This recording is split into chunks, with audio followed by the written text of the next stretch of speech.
Mr. Marcos, mas gustuhin ko pang tawagin si... Yan guys, good morning. Bago ako mag-proceed sa aking ipapakita sa inyo, sana guys masuportahan nyo ang aking page, pati sa aking YouTube channel, Langgaman Romel Foran TV. Yan po, maraming salamat po. At may ipakita ako sa inyo, may isang vlogger na minura talaga, si Bongbong Marcos, at tinatawag na BBM. Ay ito po, bago tayo mag-proceed, at sana mapanood nyo maayos kung sino talaga minuran niya, ha? At maraming salamat. God bless.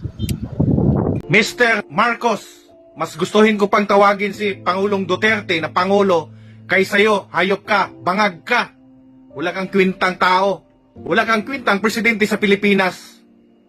Ngayon, malinaw na sa amin na ang pagdakip o pag-arrest ni Pangulong Duterte sa Pilipinas ay isang political harassment. Hindi ito tungkol sa ICC, hayop ka.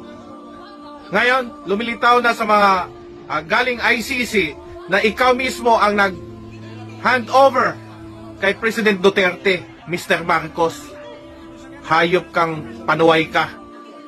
Dahil ang akala mo na pag mawala si Pangulong Duterte sa Pilipinas ay mananalo kayo sa eleksyon. Hindi po. Tingnan mo. Tingnan mo ang mga, kung may social media kang hayop ka, tingnan mo ang sigaw ng taong bayan. Puro Duterte. Di ba? Kung pa sa'yo mag-resign ka, hayop ka. Wala kang kwintang presidente. Kami, ako, isa sa mga milyon-milyon na bumoto kay President Duterte at BP Sara Duterte. Kami po ay nasa likod niya, kaming mga taong bayan. Kung kailangan namin kaladkarin ka dyan sa Malacanang, gagawin namin yan sa takdang panahon. Hindi pa ngayon. Kami po ay nagtitimpi lang. Magtitimpi lang muna kami. Pero alam ko darating yan. Grabe itong ginawa mo, hayop ka.